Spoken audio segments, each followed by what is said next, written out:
welcome to Imperial Advisor, episode 37. You can see that none of the guys are visible because I updated Skype. It turns out it was a terrible error. Yeah, Skype, well, it hates us at the best of times and seems to particularly hate, the new version hates us in particular. So I've managed to get audio working, but not video. So we'll carry on regardless because it's been a bit of a while since we've had a show. Had a bit of a hiatus just due to people being away, Baz going off and educating himself, and also that it's been a little bit quieter on the news front after the madness of all the new cards and Gen Con. And so we're going to catch up on some of the sort of news that we haven't picked up. So in particular, we're going to talk about roles, and then some of the story stuff as well, which has kind of been a topic we've probably neglected a bit. So how are you guys? Yes. Good. I'm just about to restart work. So the life of a teacher. Yeah, more or less. Like it's grand. But that's the way it goes. I was kind of debating about should I go to Worlds or should I go to some Code Eyes. I'm looking forward to seeing what the schedule is like coming up and making some plans around that. Because what do we know what the plan is for sort of announcements of upcoming stuff? So Worlds, they've announced goes on sale shortly, I think, or the 9th of September, I think. And you get the promo card you're going to get is a full bleed backhanded compliment. That's certainly one of them. Oh yeah, I saw some of the promos look pretty nice. Yeah. Elemental cycle stuff is the first few elemental challenges the first one has happened and the second one is very shortly coming up. So there's stuff happening, just we don't have a big timetable yet. There was one in Birmingham, was there? And Lion one. Yeah. And there was Lion won in that there was 3 people undefeated and Lion was just listed top, possibly for alphabetical reasons. So 3 people were undefeated. One of them was Scorpion, one of them was Lion, and one of them was possibly also Scorpion. I'll have to go check. Okay. Anyone noteworthy that we know, or was it kind of a trend? Like it was a bank holiday weekend here, so I think. I think it was mostly it was like a lot of the English players were at it because it was in Birmingham, so yeah, it was mostly them. I didn't recognize. Was right. I think I recognized 1 or 2 of the names in the upper end. Yeah. But yeah. Cool. All right, so let's get into some role talk. So since we last spoke, the new rules have been announced. Actually, I think that was actually announced the last time we had a show, and we ironically we stayed off the topic because Andy had stuff to say, and we wanted to wait till he was sure, and then he went off and went on holiday. So we're gonna carry on without him. Screw him. Yeah, it's his own fault. Exactly. So we've got some new roles, which is pretty exciting. So Crab along with Keeper of Earth have Seeker of Earth. Crane along with Seeker of Air have Keeper of Air. Dragon along with Seeker of Fire have Keeper of Void. Lion along with Keeper of Fire now have Seeker of Void. Phoenix along with Keeper of Water have Seeker of Air. Scorpion along with Seeker of Void have Keeper of Earth. And Unicorn, along with Keeper of Void, have Keeper of Fire. So, I mean, quite interesting. I think is Unicorn the only clan that have taken 2 keepers and not swapped over from a Seeker or a Keeper. A couple of clans keeping the same element with both Keeper and Seeker role. Is there anyone that you think sort of stands out as a real winner or loser from these role choices, or any role choice that really surprised you? Baz, do you want to take that? Sure. I was a little surprised by the double Earth of Crab, I have to admit. I'm not really sure why they went for Seeker of Earth, but maybe Eoin can shed a little bit more light on that. Yeah, I can. Similarly, Crane going for the double air was a bit strange. I was really happy with the dragon choice. So Seeker of Fire along with Keeper of Void, I think, are two pretty strong options, and give two the distinct enough deck styles that are pretty fun. I was delighted to see that Phoenix got Seeker of Air. I think that is a good choice for them because it goes in a different direction, and the honoring effect that they have is pretty cool. Keeper of Earth for Scorpion, I don't really get. And Keeper of Fire for Unicorn makes sense. I was quite surprised by it initially. I had assumed that they were going to go for Seeker of Fire, and I actually thought it was a typo when it came out first. But after FFG reassuring me and some of the Unicorn players kind of going through it, it seems to be a good choice for them. But yeah, surprised it's double Keeper. That the fact that it's a kind of a good mechanical choice for them lets down the fact that having the option to go Seeker or Keeper is cool, just because you get to play more cards and have more fun. So yeah, Justin, what are your thoughts? Yeah, some real puzzles actually. I mean, Seeker of Fire wasn't chosen, which is absolutely boggling. That is really surprising, yeah, it is very surprising. Given Fire was kind of considered one of the real. Well, it is. Feast or Famine. It is the. Yeah, it is. It's the premier element to select, really. So, which makes I would have thought Crab would have been going pretty hard for Seeker of Fire. But again, I'm sure will enlighten us as to what went on there.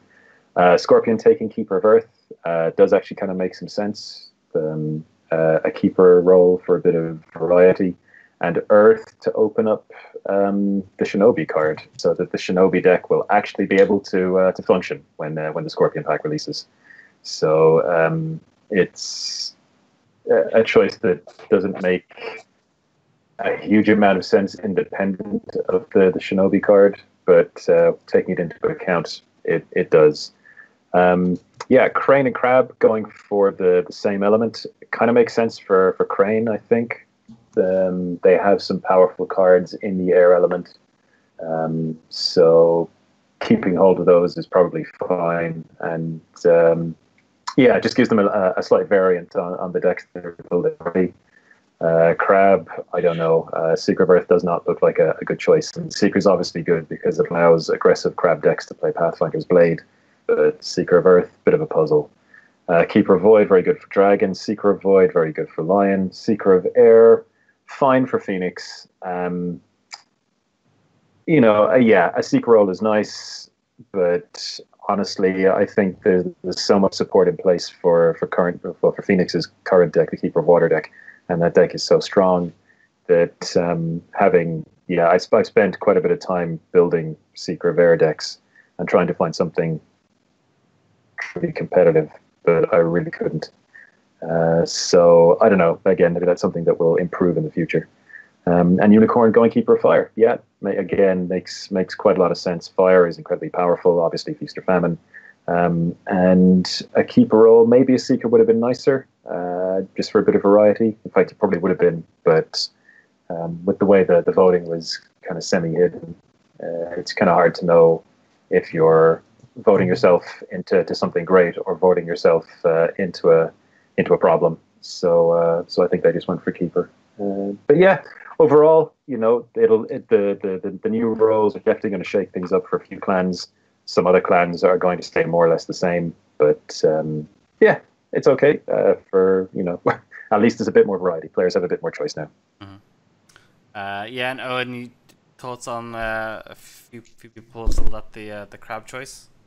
Yeah, so basically what went wrong with this was that they said that the pick was going to be based on the elemental points won by the clan, which was on, during the Code Eyes, clans got to vote on what role they would like for the single day tournament that was going to be held after on the Worlds weekend. So they were voting for this role that was just for one weekend that you could play at Worlds if you went to Worlds, or you could play at the other event that's going to run worldwide. So that was your choice. You played the venue, you'd be like, okay, we're doing this one. And what happened was the picks, they said, were going to be based on the most popular role, the clan's most popular role, pick last. But what seemed to have happened was there was another component to it, which they didn't exactly mention, that in some way wins weighted those points. So even if you had a very unpopular role, because you did well in the tournament, you might go last. Like Scorpion got last pick, which made sense because Seeker of Void would be one of the most popular roles. But Crab got one of the last picks, and I can't imagine Keeper of Earth was a super popular role compared to Seeker of Fire, Keeper of Fire, which were both below Crab. And I was like, I just can't see how Seeker of Fire and Keeper of Fire would be less popular than Keeper of Earth. Then what happened was, because Crab had gone primarily for Seeker of Void and Keeper of Fire, I believe, Seeker of Earth was our kind of third pick. And because of the order which the picks happened, Crab ended up with Seeker of Earth, which might have been a pretty marginal pick. The other thing was people thought they were only picking for one tournament. They didn't think they were picking for 8 months. So people I looked at a lot of slips when we were collecting them at the Kodais, and Crab players were voting for Keeper of Earth, and Scorpion players were voting for Seeker of Void and stuff. And I'm like, that's not how any of this works, but sure, So I think it's mostly people, we got a little screwed in the pick order, and we got our third choice, and our third choice wasn't great. And I imagine not a lot of people were going outside. I think the Crab, if you looked at the percentage, it would probably like most Crab were picking Seeker of Void, a lot of them were picking Seeker of Fire, and then the rest of them were in a hodgepodge at the back, and just Seeker of Earth just happened to win out. The second problem was all of these choices were made before people saw the new elementally locked cards. So if Crab were doing it now, they would absolutely be pushing really hard for water, because a water roll would open up some very strong options for Crab. As is, Seeker of Earth is pretty poor. And what's worse is the Earth-locked cards are generally pretty poor, with the exception of Sabotage. And having 2 Earth provinces is nowhere near having 2 Fire provinces or having 2 Void provinces. So Seeker of Earth turns out to be a bit of a lemon choice, but that choice was made with incomplete information, thinking it was a different scenario, and thinking that the order of choice would go differently. Did Crab get a bum deal out of this one? Yes, but they got a bum deal out of this one because the information changed towards the end of the choice for this. So that's why I think it went. Why Crab picked Seeker of Earth, which is a bit of a bizarro land choice. It's not that, like, it's good in one way that we have a Seeker roll locked down for Worlds, and so long as Crab beat Unicorn, there's a good chance we'll be able to grab Keeper of Water and have a decent assemblage for next year. We, like, every clan now coming into Worlds will definitely want to pick up the opposite. Effectively, they want to pick up, if they have a secret at the moment, they want to keep her, and obviously one of a different element if they can arrange that. I would say going forward to have the biggest card pool at the moment. I can't see it being any other way. So I'd say Worlds, the order of the picks will have additional intrigue layered onto it.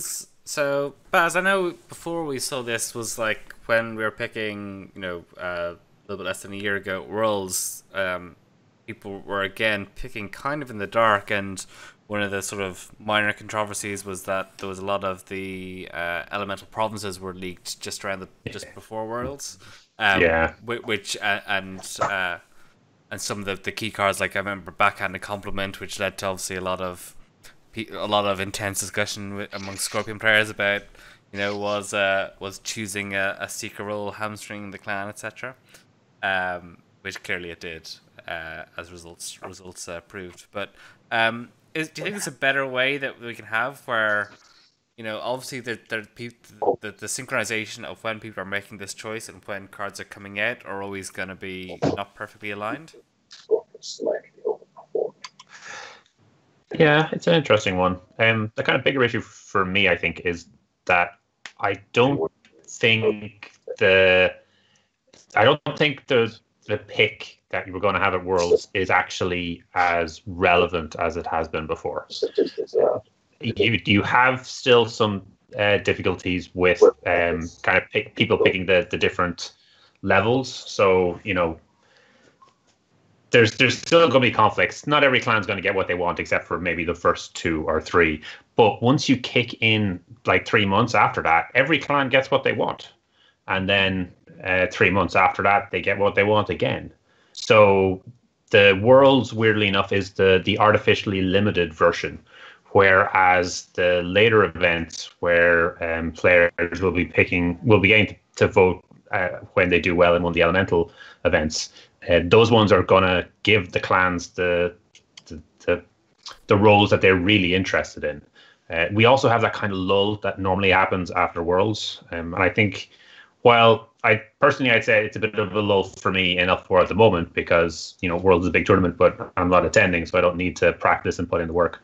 But there are a lot of players out there who are, and, I say that they're getting a lot of games in right now.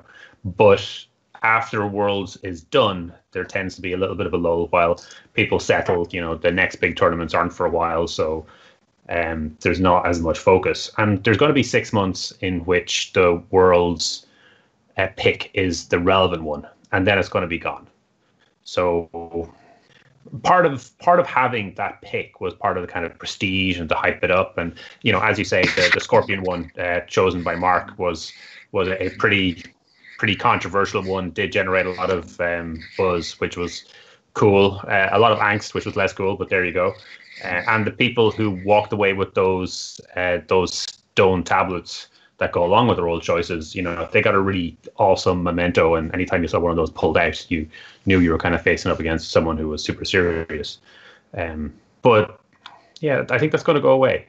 I think the roles that get picked at Worlds aren't going to be the interesting ones, and they're not going to be legal for Worlds next time around, and may not be legal for the majority of the Kodai that are being played. So yeah, I think it's a bit of a shame. The FFG have kind of hamstrung themselves to an extent. They've tried to look at options to open up this role locked situation to give players a bit more choice, and they've kind of, in essence, kind of backtracked on their original ideal for the whole process. What do you mean by that? So I think when they originally brought it out, it was, well, we're not going to have a story choice, but you are going to have a big major choice that's going to influence mechanics. You're the top of your clan for Worlds. This is going to dictate. You're going to choose how, players of your clan are going to play for the next year. But you're not. You're going to dictate what people are going to play for maybe 3 months, and then the next one will be the one that they'll really be playing. And then by time, 6 months later, they're not going to be playing that. So, hitting top of clan is still going to be prestigious. I think this World is going to be a lot more impressive than last time round.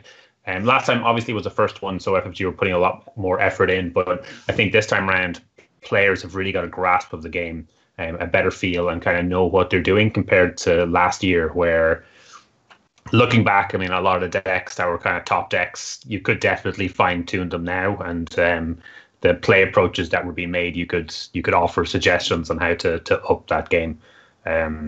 So yeah, I think it's going to be a super interesting event to watch. But picking the roles, I do not think is going to be as important as it was last year. Yeah, that's basically what I mean. Mm-hmm. Justin, do you agree with that? And where do you think they are with that sort of intent of giving players some degree of autonomy, reflecting kind of the game's history? But I know we spoke a lot early on about what is the right level of choice to give players. Yeah, well, this is where things start to get a little bit more complicated, because if I understand the elemental championships correctly, players from a clan will essentially be allowed to choose which role their clan has for 8 months. And this has really huge ramifications for elemental locking as a concept within the game. It's very puzzling to me. I'd back Baz up on what he says, is that the choices at Worlds, they're going to be, they'll be prestigious just because the people choosing them will be the people who have finished at the top of their clan in the biggest tournament of the year, or certainly the most prestigious tournament of the year. But when it comes to what a clan really wants to play, because the roles are a limited resource, because once one of them is taken, it's not available to anybody else. And this is set to change with the Elemental Championships. It's the Elemental Championships that are really going to redefine the way the game is played. And the results of the fact that players do get to choose what they're going to play actually calls into question the entire concept of role locking, because you could be guaranteed that players are going to get together and determine which is going to be the best role for their clan to play, no matter what, and then they are going to work concertedly to make sure that that role gets chosen. And at that point, if each clan is choosing the very best role that they can possibly play for each of their clans, then what's the point of role locking at all? So yeah, I mean, we've talked before about why role locking isn't a fantastic, or hasn't been fantastically implemented, and the Elemental Championship. The implications of the Elemental Championship with clans choosing what they want to play completely undoes any justification that could possibly have been made for role locking in the first place. So FFG have kind of stymied themselves a little bit, I think, in this regard. And we'll get on to maybe talking about the implications of role locking and what it does and what it maybe sets out to do and what it's failed to achieve fairly shortly. But yeah, the Elemental Championships and being able to choose roles really, really does call into question the entire enterprise of role locking and the entire concept of it. So yeah. Okay, well, just before we get onto that mini topic, I guess one other thing was the Toshi Rambo card that was also announced for Scorpion. So, Owen, I'm not sure if this had been sort of announced as this would be sort of the reward. What are your thoughts on the card and the concept of it? Toshi Rambo, I guess just for those listening, it's a unique province, Scorpion Clan province. It's got 3 strength. It has the Imperial trait, and this province starts the game face up and cannot be turned face down. It cannot be a stronghold province. Characters played from this province enter play with 1 additional fate on them. And I guess it's got no element symbol. Is that right? Yeah, it can be used in place of any. It's a wild. Right, yeah, it can be used in place of anyone. Yeah. Owen? It's okay. Its current playstyle is the complete opposite of what successful Scorpions decks currently do. They pick out 4 provinces, each of which is worse to attack into than the last. You put them face down, and you make sure that your opponent's first attack is probably a miserable experience, and often a second and third attack as well. The problem with this card is, although it potentially has a very potent economic edge attached to it, it also gives your opponent an incredibly soft initial target to swing in on. And compared to going in and going, oh, I attack. Oh, I hit Secret Cacher. Oh, I hit Shameful Displayer. Oh, worse and worse. That doesn't happen. Okay, my first attack is safe. And that's huge against them. So I can see Scorpion players looking at it, maybe trying it out, and being disgusted because it gives your opponent a nice, easy, safe province crack. It doesn't have an unpleasantly high province strength. It doesn't have anything strong defensively. It's just a really nice economic edge.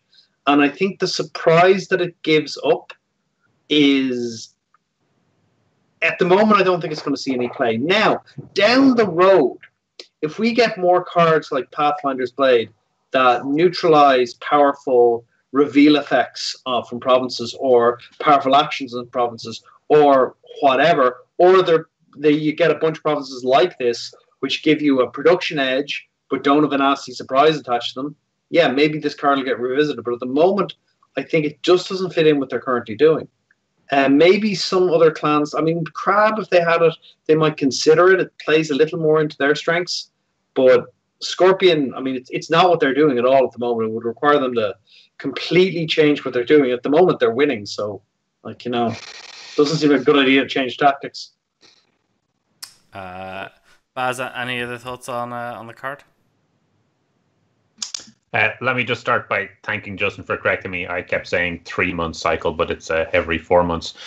On the card, yeah, Owen's completely right. Actually, it being revealed is a blessing to your opponent. You sit down and you see a safe province for your first attack, you're rejoicing. And the bonus it gets just isn't good enough. I think, obviously, they kind of worked out how they would put this mechanic into the game, and this was a solution they came up with. And I think while they were kind of putting that solution in, maybe they forgot to factor in a rebalancing after they'd worked out how they were going to do it. The idea is good. Like I like the idea, but they need to make this province a little scarier if it's already going to be revealed, to encourage your opponent to go after something, or at least make a decision. But right now it's not a decision. You're like, that is a free province that I can just crush. I think when we were reviewing some of the provinces before, we've always talked about a couple of key things. But one is how well it defends itself, and this province doesn't defend itself at all. How much of an influence it has on the game board, and one extra fate every turn is great, but one extra fate on one turn and then no more fate because the province is gone really isn't enough. So no, a pass. Maybe this was intentional all along. Who's to say that they didn't kind of realize that the top tier clans were the ones who were going to be getting this, because obviously it was going to be whoever was winning. So introduce a kind of nice new concept that isn't going to be super powerful, and maybe down the line might be something worth looking at. So, yeah, it's. Is there a clan that if they'd got this would have made a huge impact? I'm thinking something like Lion, or where that economic edge is a big thing. But obviously they've got a pretty attacking focus rather than defensive. Crab maybe. Yeah. No, I don't think there really is anyone. I think we would have tried it and then decided no, this isn't worth it. Well, Crab would have considered it. Because we like building tall, so yeah. But it could replace your weakest slot, which is kind of cool. The wild card, yeah, is nice. But there are enough strong provinces that most people don't have weak slots anymore. Yeah. Okay, so let's sort of. Well, actually, before we do that, I just wanted to actually mention that for those interested in their new deck building opportunities, there is a article that put together Baz on rolled lock cards on Imperial Advisor, so you can literally go roll by roll and see what are the cards that are available both in your clan and that potentially for splashing, which is a really awesome resource. And the other thing I want to shout out in terms of stuff on the site is I know you worked with a lot of great players to put together sort of clan plaque reviews. So I know Jacob worked on the Scorpio one. We got Travis looked at Phoenix. Mine's Desire looked at Dragon. So there's some really good strong views from players. You know, Dara looked at Crane, etc. And Pablo a Crab, and then I believe the Aussie guys looked at the neutral set for us. They did, and the line was Trevor Holmes, who is working on that Stronghold League tournament. So we'll see where that goes with it. But yeah, it was really great to get a different perspective. Also, since you mentioned that one of the Hungarian guys is a really strong scene in Hungary. Of course, Lina. Yeah. Yes, it's really good one. Yeah, and yeah, Unicorn is a super interesting clan now. They've kind of, it's almost like they're a brand new clan. So I think while I would definitely recommend that you read your own clan of that, so you'll get our perspective. The whole crew kind of got through on those, and you'll also get the additional contributor. But the Unicorn one is kind of alien cards that we haven't really seen yet in the environment. So getting Milan Tarek or Linat, who was a top ranked Discord Unicorn player, and the Hadabo at Birmingham as well, is a really, really good perspective. And it is wonderful to see that the criticism that people were giving him was that he was rating all the cards too high, because Unicorn are just really excited about all the cool stuff they got. All right, so then rolling back around to rolls. Just maybe I know we started going into this, but we sort of pulled out. So let's dive back in. Where do you think we are with sort of roles from sort of a game design perspective? And I guess maybe let's talk about maybe give us summary of what you think the sort of intent was with them, if that was the right idea, and how we are on track to sort of deliver upon that concept. Yeah, well, it's okay. Well, it's first of all, it's difficult to speak. Well, it's impossible to speak definitively on the designer's intent. I can only go off kind of my own experience in design and experience in card games. So just to say that straight off the bat. But okay, so what role locking the cards does is it creates individual little islands of cards that are then basically added into the pool of available cards that your clan has. So they will bring in some additional functionality, perhaps a different flavor, perhaps, and they may or may not synergize well with cards that you already have. So in an ideal world, every kind of grouping of elemental cards would have a quite clearly defined theme, a clearly defined function, and would also have different synergistic interactions with each individual clan's card base as well. And if you were kind of talking about the ideal situation, or the dream in terms of creating like a really healthy, robust, dynamic, exciting role locked situation, that's kind of what you'd be aiming for. So that there would be genuine discussion to be had about which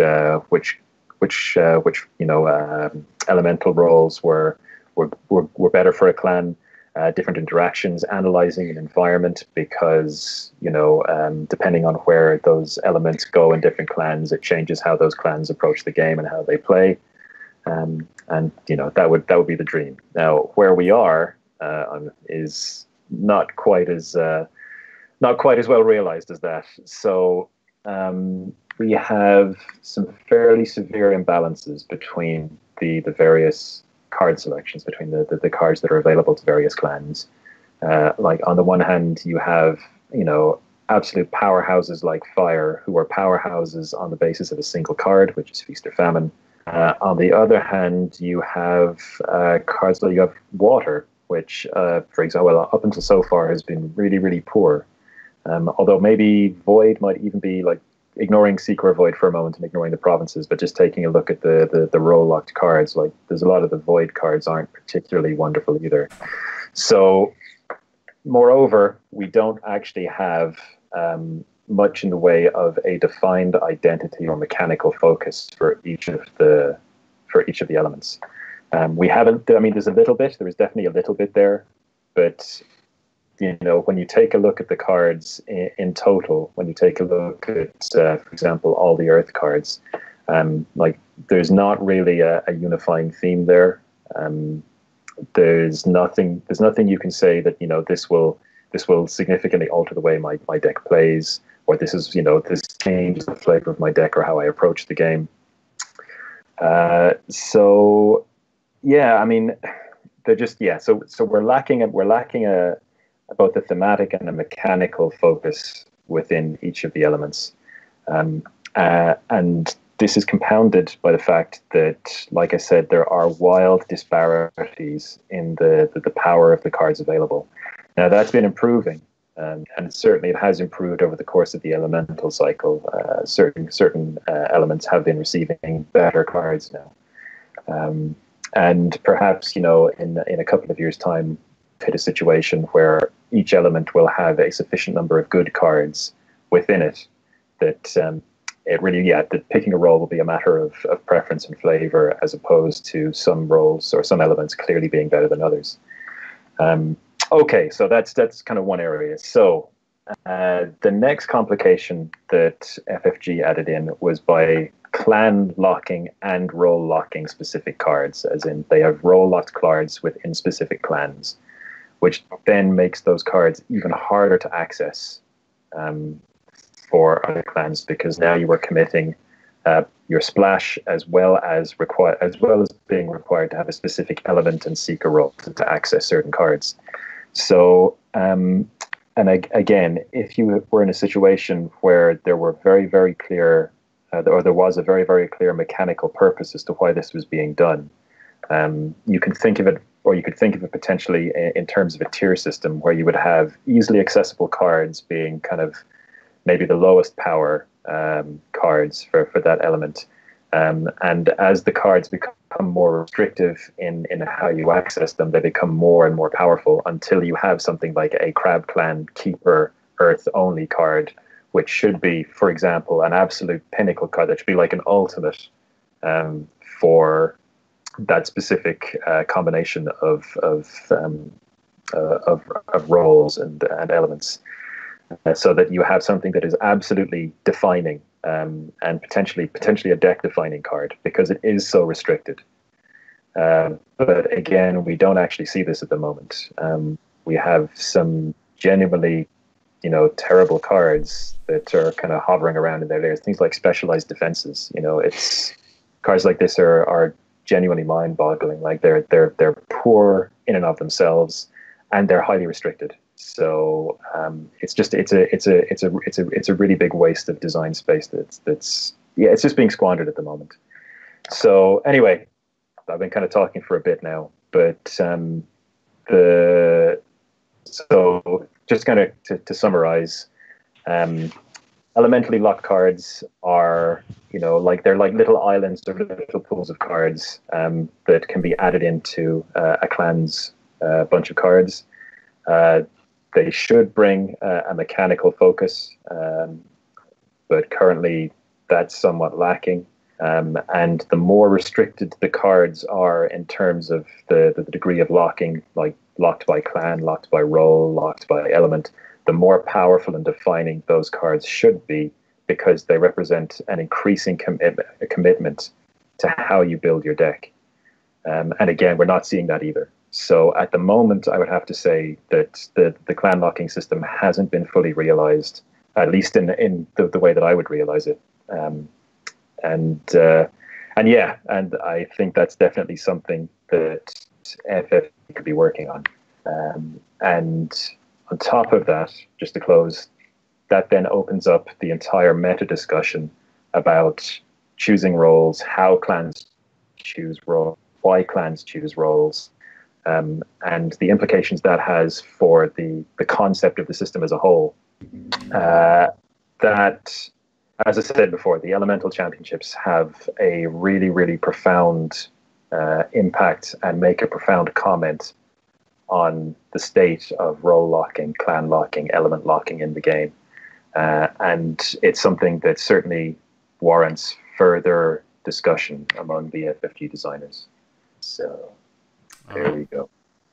And I don't know if Justin just mentioned specialized defenses to sort of get your blood up to fire you up. But what's your take? Look, it's an insultingly bad card, but you do. I think the bigger problem with it is that's like, in addition to them having I don't know what they're doing with some of the cards in terms of, do you think this is really good, guys? This is highly restricted, as Justin said. Shouldn't this be really good? It's very difficult to play this card. Only, like, if you look at specialized defenses, only 2 clans can play that, Crab and Scorpion. Like, are any of them even thinking of playing specialized defenses? Like, it's you're looking at it and kind of going, like, what niche is this, or what unique strength is this bringing to a game? I think in some ways they haven't figured out in this cycle how the game is actually played by tournament players yet, which, in fairness, this said was probably in development shortly after the game released, maybe after Worlds. But hopefully they have a better idea now of how the game is being played in a tournament format, and future cards can be designed around that to actually suit the play styles of the players, rather than getting grumpy and saying, "Well, you're playing it wrong." You know, I think there's an element of frustration is going to creep in players, where someone might say, "Oh my God, if we just had a water roll, I could build such an amazing deck right now, and I'm not allowed to build a deck." And then I wait 6 months, and now we can build the deck, but the deck's no good anymore. And I worry about that I worry about people getting upset about that long term. Because I think now it's going to get better because we're going to have more roles, but I still think people will get annoyed about that they can't be as fully creative as they like. And I understand that the designers see it as a good way to restrict the card pool and mean that even with a little change of which role you get, a whole vista of new cards opens up. But they've got to get better at making the elementally locked cards good, and they've got to get better at giving people windows to make informed choices. Like, imagine if you picked fire at Worlds, and then 2 weeks later they're like, "Oh yeah, by the way, we're banning Feast or Famine." You know, like that. Can you imagine that one happening? Like, the frustration. I can imagine Feast or Famine getting banned. Yes. Well, them doing it after Worlds. Yeah, I've certainly heard that there are Dragon players campaigning for changes to Feast and Famine. Yes, after Worlds. After Worlds. It's a degenerate card we need rid of after Worlds. After Worlds. Degenerate card to get rid of now. Yeah, but I think one of the questions as well is that one of the questions that kind of needs to be asked as well is why is role locking a thing? Like, what is it aiming to achieve? And mechanically, it really doesn't achieve much at all. So it's a flavor thing or it's a tournament thing that they're going for. So I'd like to jump in there briefly because absolutely. We've talked about a couple of negatives, but there is a real big positive of this role locking. Every time we hit a cycle point and a clan and all the clans get a new role, it opens up new options and it changes the deck types out there. Now, sometimes the roles you get aren't really going to be ones that you're going to be very excited about, so maybe it won't change the clan too much. But it opens up a few more options, and it possibly could significantly change the design of a clan. So when Dragon lose Seeker of Fire, hopefully we'll get another Seeker card, so we'll still be able to pop out those Pathfinder's Blades, but we'll have lost Feast or Famine, and we'll have lost presumably a few other options along the way. So the cards will change, and it's not just your deck that changes, it's all of the other clans to an extent will have something. This first one that we've hit, where we've got the second roll, was a bit of a weird one because we all at the same time we'd hit a big bunch of other cards at the same time because we just hit the end of the Imperial cycle. And we're probably going to have a similar thing with Worlds, where once we hit Worlds, we're probably going to get the Scorpion Pack before Worlds, I think is the current expectation, which means we'll have a few more cards to play with. It'll shake things up a little bit, and then you're going to get another role change. But after you put that out of the way, 4 months down the line, there's going to be a roll cycles out and a roll comes in. There's not going to be any cards that appear around that time, as far as I'm aware. Maybe there will be, but it will have an effect. So you're going to have a mini environment shift that normally would be associated with a bunch of new cards coming out. And all the decks are going to adjust and change. In some cases, it might be minor things, and with other clans, it might be a bigger thing, depending on how they sort out the card pool for the Secret Keeper and the different elements. So I think from that perspective, it's got a wonderful opportunity to shake up the meta every so often without requiring a new injection of cards being printed every time. Which is fantastic in principle until they do something like the elemental gem, where clans get to choose what role they want to have, and at that point, you basically destroy any benefit that system can offer. I mean, I agree with you that that is definitely something that the system offers. But as soon as players can choose the optimal role for their clan, they're going to do that. Yeah. And then the entire system collapses. Then it offers nothing. We'll just play the decks that we would have played if there was no role locking anyway. Yeah, absolutely. At which point you may as well take role locking out of the game completely because it achieves nothing anymore. Um, and it's just looking into the longer term. As the as the card pool develops, as more cards come into it, as hopefully the different elements come closer and closer together in terms of what they can offer to a clan and how good they are, then I mean, again, you have to ask yourself: is role locking actually really achieving anything? Is the enforced? I mean, like the enforced role lock at that point. I mean, sure, at that point you're artificially limiting the meta. And I can see why you would do that at the start of the game with a paucity of cards because maybe because the choices at that stage are maybe more interesting. But as the game and the card pool mature, all you're doing is you are artificially limiting players, and at that point you are actually constraining the meta game quite considerably.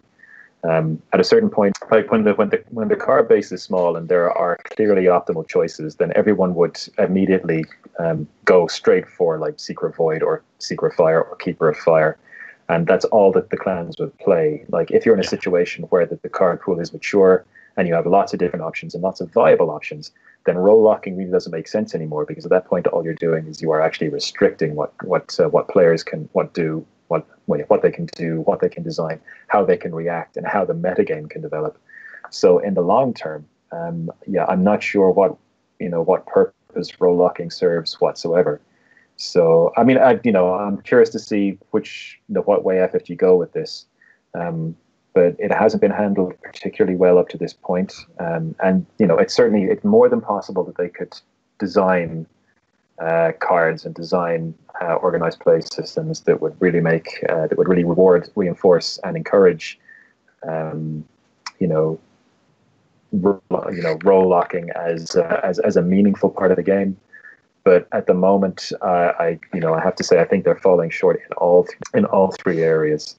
So I mean, not to be so negative, but we say it like it is, huh? Yeah. But I mean, the thing is, like, you want the game to be better, and you want the game to be the best that it is. And certainly, from for me, from my the whole elemental locking thing hasn't well considered. It hasn't been well thought out, and I definitely share. Well implemented. I definitely share your concerns about players just picking the one that's best for them. And to be honest, that locks in the players who want to play worse decks and forces them to play the better decks, which is kind of crazy. But there is an argument that it's an improvement on the current system because with the current system, the clans that made, by sheer virtue of luck to an extent, top of the first Gen Con picked the best roles. And then they were better. And then those clans go on to win and pick the better roles. And you end up with a cycle where the top clans are always picking the top roles and the weak clans are always getting the worst ones. So at least this new version kind of takes that strata out of it, which has its merits. But then why have role locking at all? I mean, the situation, that would work in a situation where the weaker clans pick first. Where if you're the weaker clan, you get to pick first, you get to pick the better roles, and that would help to balance things out, and that would introduce, a kind of, it would introduce a bit of negative feedback into the whole thing. But it would give players or give the game a chance to balance itself out a bit more. But but you're totally right. I mean, in a situation where you have the best clans picking first, then you're into a positive feedback situation where the better clans just that they get to consolidate their advantage or pick a new one and then just reinforce the cycle of dominance that's gotten to that position to begin with. And I mean the implication that has then for card design is that you have to start printing actually really quite overpowered cards for the weaker elements to try and bring weak clans who are further hampered by weak roles up to par with the strong clans with strong roles. The problem that introduces is then the strong clans will then pick the cards, like these newly overpowered cards in the weak, in what were the weaker elements. and then they become the new powerhouse. And so, even in a system like that, you enter into a situation where you have, if you try to balance the system through those means, you enter a massive seesaw situation where you get into a power spiral. So yeah, like there are good arguments and really interesting ways that the clan or the role locking could be used, but that has not been well implemented. So yeah, and honestly, at this point, I'm not sure what it brings to the game. I'm not sure actually what it adds anymore. Not that it really added it much to begin with. Yeah, but I don't know. I don't think I've there are some positive elements, but I think they're greatly outweighed by the negative. Yeah. Oh, and I guess we've spoken a lot about negative. If you were to change the system, would you, just take out the locking element, or would you? Is there some alternative solutions that we haven't discussed that might help it work better? Well, I think I would make a distinction between cards being elementally and role locked, and clans being locked into those elements. So I'm perfectly fine with there being fire cards or seeker fire cards or whatever. That's grand. That's just good design space, because it means you can silo certain effects off away from certain other effects, and you can prevent certain effects from stacking. So if there's a great removal action in Void, you can't play a similar amazing removal action in Fire. That's all good. That's all good. Yeah. What you need to then decide is, does everyone get to play with them? And I think any element of choice with new cards coming into the system, like if it was a closed pool of cards and we were never getting new cards again, and the only thing that altered was what roles people got, that'd be fine to an extent. But the fact that we're continually evolving the card pool means that the choice you made today, in 2 months' time, could have been the biggest moot choice ever. And that's not terribly good. So I think if I was doing it, I would make elemental, and I would uncouple that clans play whatever roles they wanted, but I'd make a lot more cards fire roll and earth roll, particularly in the neutrals. And I think I would do a lot of the neutrals from now on. I would look at going, let's silo these off and do a particular effect. And I'd go back, and if I was doing a second printing of the game, I would consider looking at some of the staples and going, now, should Bonsai be a fire card? Something like that. And then certain other weaker cards become a lot more attractive. I would do it like that. And I'd make it a choice where your clan's an important choice and your role's a very important choice for what you're playing. Because at the moment, I don't think it serves the game very well. I think it mostly frustrates people and annoys them by holding something just out of reach and not letting them touch it. It's kind of like having an apple here and going, oh no, you can't have it yet. You got to wait a bit. You need that guy to choose apples for you. Yeah. So yeah, and I was like, especially if you're going, bloody hell, I just we got to wait. We're picking 7th, and someone else is going, like, there's only one. There's one left that we want, and if that person picks it, we're left with a series of bad choices. So, yeah, I would upgun the elemental cards, upgun the seeker keeper cards, and then I would free up the choice for people, or maybe give people a bigger range to choose from if you want the ability to cycle it a little bit, And I would certainly not print an elementally locked card that is worse than a regular card. Because some of them, you can look at them and they're straight comparison worse. If you look at the Lion at Earth attachment, the politics one, that has a costs a fate and is falls off on a particular circumstance, and you compare that to the fan, you're like, this just isn't worth it, And I think that's something that people have to take a look at as well. Baz, do you want the last word in this? Then we'll maybe just talk a little bit about the story. I think we've covered everything. It's an interesting idea, and it's nice that they were trying to change things up a little. So I can definitely see where they come from. It kind of looks like they're working through a few different iterations to see where they go. I'm kind of expecting we'll see a lot in the first set picked by the elemental choices. I think we'll see a pretty powerful selection of ones, and that might make them reconsider. But we've just recently hit the kind of first year anniversary. We're only beginning to move into year 2. We still have plenty to go, so I'm not too upset that they haven't quite pinned it down yet, and I'm happy to see what they come up with as the designers kind of slowly unpick it and keep experimenting. So yeah. All right. So along with Gen Con, we had sort of a culmination of the arc in the story, and I mean, I think the consensus, even if you're not a story person, if you don't read any of the fictions normally, if you're going to read one, read this one. Justin, are you up for maybe giving a bit of a synopsis of kind of the cliff notes? Kind of putting you on the spot there. Yeah, sure. So ago, the fiction, yeah. I did ask you to do this about 3 weeks ago when we nearly had a show, and then we. 3 weeks is a long time, yeah. But yes, so the Cliff Notes version is that Toturi is now the Emerald Champion, so he is effectively the Emperor's kind of right-hand man in terms of getting things done across the Empire. And he's invited to an audience with the Emperor, who has something very important to ask him. And while he's waiting for the Emperor, who is very, very shakily performing a kata in a garden, so clearly the Emperor is unwell and his health is failing. Toturi has a meeting with Satori, so Hante Satori, who is the Emperor's eldest son and the presumptive heir to the throne.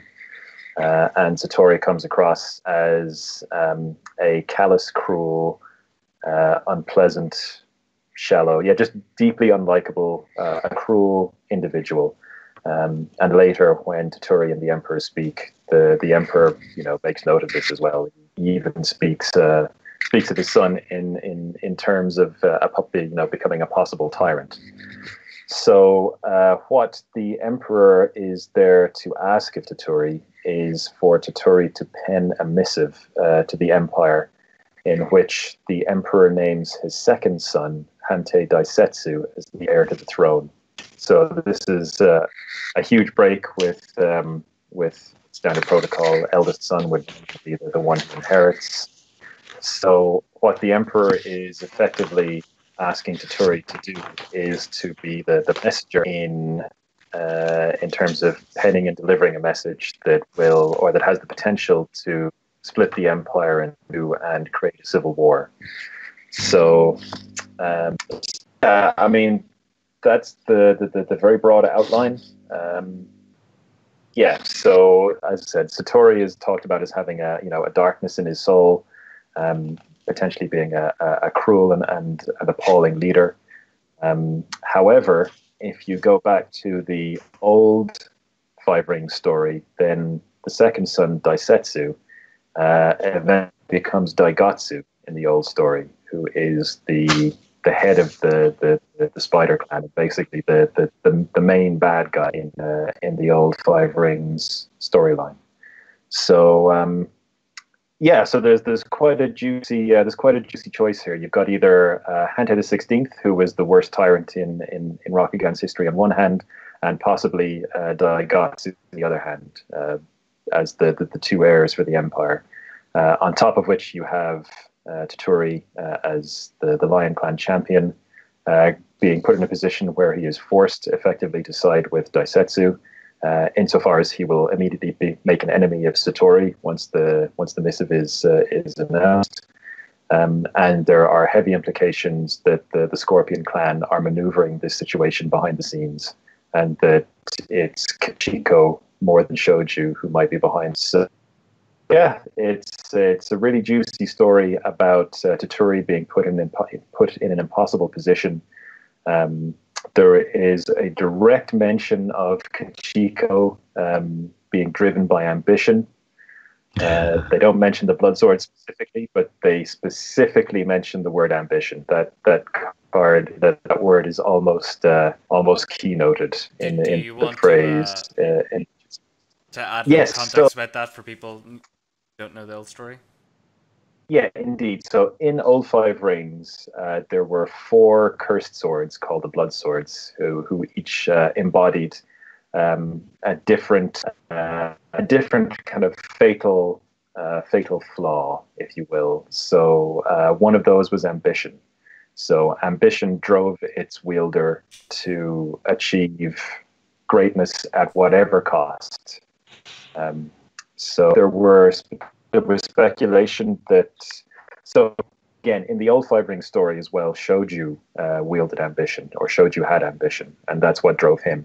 In the new Five Rings story, it's been heavily implied, or not heavily, it's been implied several times and heavily implied in this story, that Kachiko is the individual who is wielding ambition in this storyline.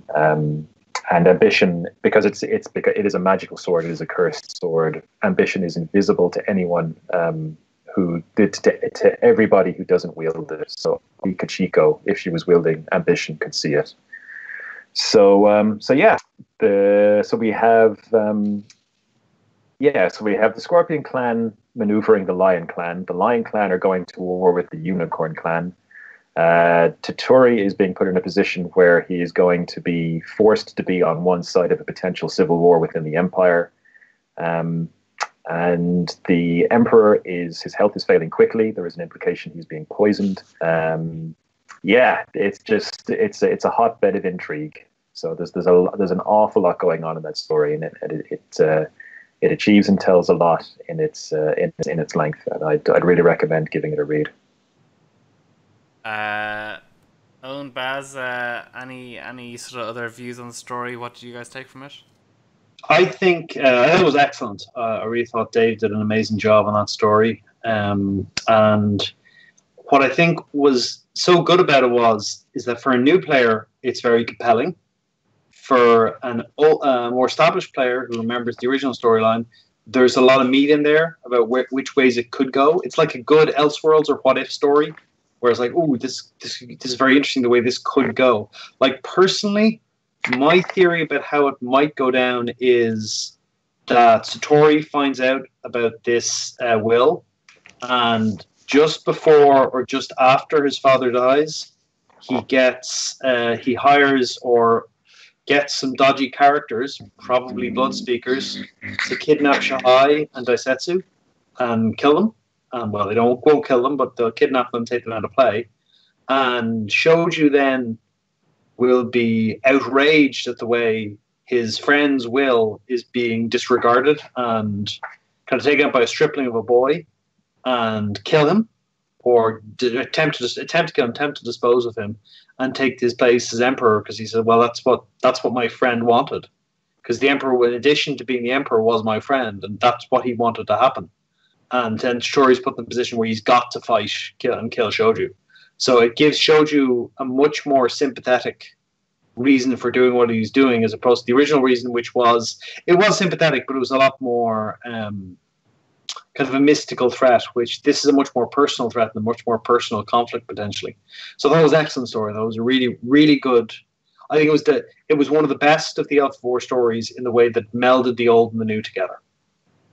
Yeah. Baz, anything else to add? Yeah, so I want to mention quickly something about this story, and then I want to comment about the overall thing. So one of the things, and I don't think it's a spoiler, we've kind of talked about enough of the story that the very ending is a minor addition, but we don't actually know what Toturi wrote. So in the story, the Emperor was dropped a lot of stuff and was pretty open with Toturi in a way that Toturi found a little uncomfortable, because he was encouraging Toturi to say things that were kind of criticizing the Emperor's heir and stuff like that, and talking about how the Emperor was a little infirm at the moment. But he also mentioned the fact that he could no longer read. people had to read to him. He made sure to mention that. And then he gives the pen and paper to Turi and says, "You're going to write this." So as of yet, we don't actually know what Turi is going to write. Is he going to, put down one son or the other? And who is he going to put down as the person who controls, who becomes the Empire while they come of age? Because he doesn't really trust the Scorpion to do a decent job. He could easily put his own name. He could put any other name down. And I think maybe I'm hopeful that that little omission at the end is going to play a kind of bigger factor, and we'll see it maybe as one of the story choices for Worlds. So maybe whoever wins Worlds gets to choose whether their clan champion gets put down there or not, which would be pretty funky. Overall, just a comment that I think FFG have been knocking it out of the park. The story so far has been absolutely amazing from all angles. They've got a really, really fantastic team and putting together a massive amount of story. I know we don't get it every week, which sometimes I hanker for, but when the releases are coming out, they come out hard and fast, and the story is gripping all the way.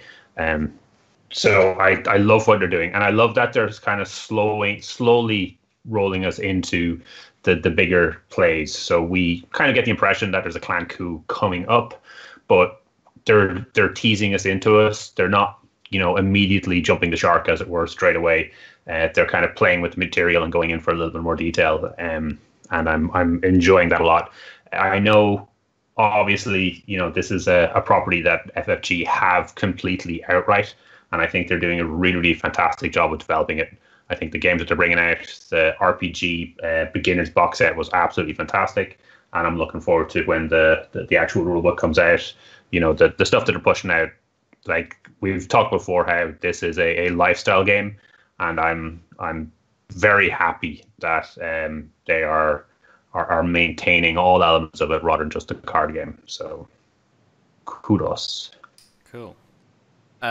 All right, so that almost wraps it up. The one thing remaining is a beaver fact. Owen, it's been a while, but are the beaver facts still coming?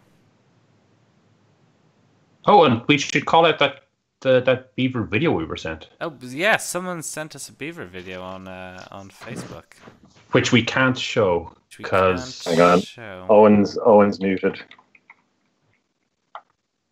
But I can get that maybe for next time. Oh, sorry guys, I muted that because there's some external noise here. You should definitely show that video though. You seem to have a plague of judges there with you. I do. These things happen. These things happen. Owen is being active judged for this week for unknown reasons. So I also tidied up my room extensively, so I had to just look. I was like, where the hell did I leave my beaver textbook? It's like, beside your bed for the nightly reading. I actually leave it on my shelf above where the computer is, so I can reach up and grab it. I was like, is it still there? It is still there. Awesome. So we can mention a few things to cover for Owen. The Worlds Championship, which Anil has been organising, have started. So you can see some of the games being streamed. I think he has them linked on his channel. So his channel on YouTube is Mind's Desire. What else do we have going on at the moment? We've got the new card backs have just been released, which are going to drive judges nuts because now I guess it's okay to have art sleeves again. So obviously everyone's going to have art sleeves. What else did we have? We've got the release of they've announced that they're going to release the clan cycle much quicker. It's not going to be a bunch of extra stuff. It's going to be the clan cycle is going to come out relatively quickly. So you're going to see unicorn, then crane, and then probably I think they gave us the order of lion, dragon, and crab without saying that was the order. Yeah. Before the end of the year, and there is a mystery other product coming which they have not announced yet. Lots of speculation over that.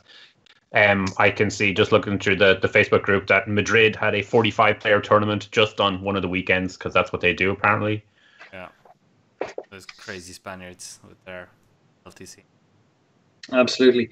In Mississippi, to control the beaver population, they investigated whether alligators would eat them. So they released 4 large alligators and 6 adult beavers into a pond in Mississippi, and 5 of the 6 beavers were killed and eaten by the alligators. To then check For out science. further, they released 33 alligators into an area of beaver impoundments that had created a 400-hectare hardwood stump. Beaver activity in the area and trapping results in the alligators had reduced beaver population, notably the younger age classes. So yeah, they concluded that 2-meter-long alligators can kill beavers of up to 13 kilograms of body weight, but after that, the beavers are too big. It sounds like the idea of, it does sound like guys in a pub going, "Who'd win a fight between a beaver and an alligator?" 4 alligators versus 6 adult beavers. Let's go. Well, the alligators won. I'm not super shocked, guys. It's WWE wrestling match of your dreams. Yeah, initially it was 1 really good beaver versus 2 slow lumbering alligators, but Next time, they should choose otters, like the real Amazonian otters, and see the alligators scamper for cover.